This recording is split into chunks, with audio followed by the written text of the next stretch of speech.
और DC supply को AC में कन्वर्ट करता है, क्योंकि इन्वर्टर में बैटरी यूज़ होती है। ये बैटरी चार्ज हो रही है, इससे बैटरी चार्ज होगी। अब जब पावर सप्लाई बंद हो जाती है तब हमें 220 वोल्ट की सप्लाई को 12 वोल्ट या 24 वोल्ट में निकाल के देता है। और दूसरा तब यूज़ करता है जब हम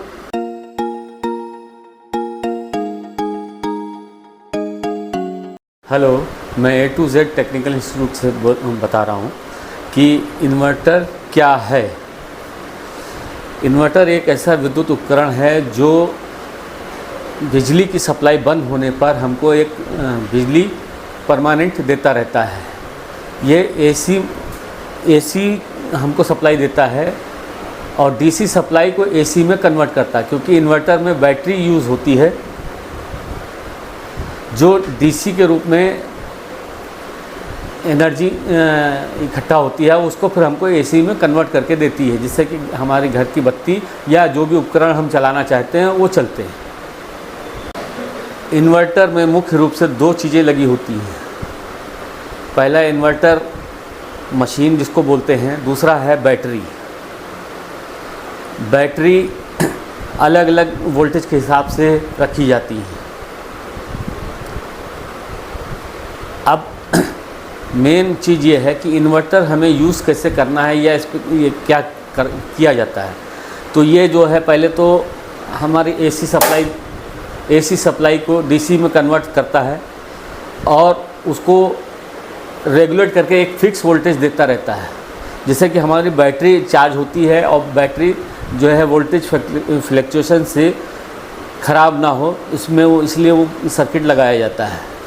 और ये ऑटो कट होता है, बैटरी चार्ज होती है तो अपने आप बंद भी हो जाता है, और बैटरी जब डिस्चार्ज हो जाती है तो ये फिर से उसको चालू कर देता है।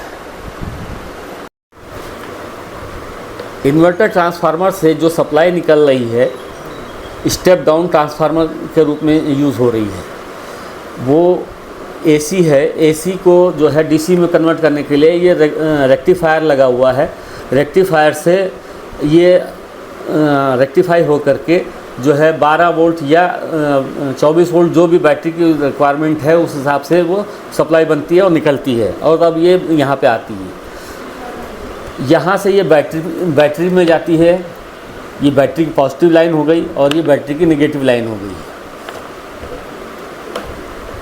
उसके बाद ये बैटरी चार्ज हो रही है, इससे बैटरी चार्ज होगी।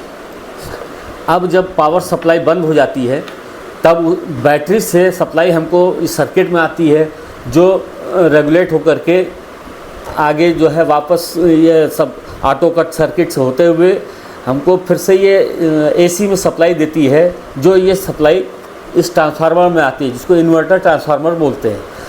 ये 24 वोल्ट या 12 वोल्ट जो भी सप्लाई होगी उस बैटरी के हिसाब से, वो यहाँ पे हमको आउटपुट जब देगी तो 220 वोल्ट की देगी।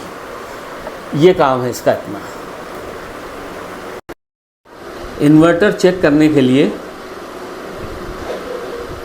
सर्वप्रथम इन्वर्टर को हम पूरे सिस्टम से हटाते हैं। बैटरी कनेक्शन और लाइन कनेक्शन सब हटाते हैं।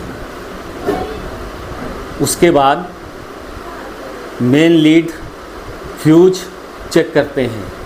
अगर फ्यूज उड़ा हुआ है तो हम नया फ्यूज डालते हैं। नया फ्यूज डालने पर अगर पुनः फ्यूज उड़ जाता है तो इसका मतलब कि सर्किट में आगे कहीं शॉर्टिंग है, जिसकी वजह से फ्यूज उड़ रहा है। फिर नया फ्यूज फिर से डाल के अब सप्लाई दे देते हैं। आगे देखते हैं कि कहाँ से शॉर्टिंग हो रही है। पहली बात, इन्वर्टर में जो मेन सप्लाई जा रही है उसको चेक करते हैं। मेन सप्लाई के तार और ट्रांसफार्मर की चेकिंग करते हैं। ट्रांसफार्मर अगर शॉर्ट होगा, अंदर से इंटरनली शॉर्ट होगा तो फ्यूज उड़ जाएगा बार बार। इस तरह से अगर इसमें फिर ट्रांसफार्मर को ही बदलना पड़ता है, मतलब ट्रांसफार्मर की रिपेयरिंग नहीं होती है। इन्वर्टर में जो ट्रांसफार्मर लगा होता है ये दो तरीके से काम करता है। एक स्टेप डाउन ट्रांसफार्मर के रूप में काम करता है, जो कि हमें 220 वोल्ट की सप्लाई को 12 वोल्ट या 24 वोल्ट में निकाल के देता है। और दूसरा तब यूज़ करता है जब हम इसको बैटरी से ऑपरेट करते हैं, मतलब कि जब लाइट चली जाती है, जब बैटरी सिस्टम से ये इन्वर्टर चलने लगता है, तब ये स्टेप अप ट्रांसफार्मर के रूप में काम करता है। मतलब कि वो 12 वोल्ट या 24 वोल्ट जो बैटरी में जो भी सप्लाई है उसको जो है स्टेप अप करके हमको 220 वोल्ट निकाल के देता है, और 220 वोल्ट ये एसी की सप्लाई देता है।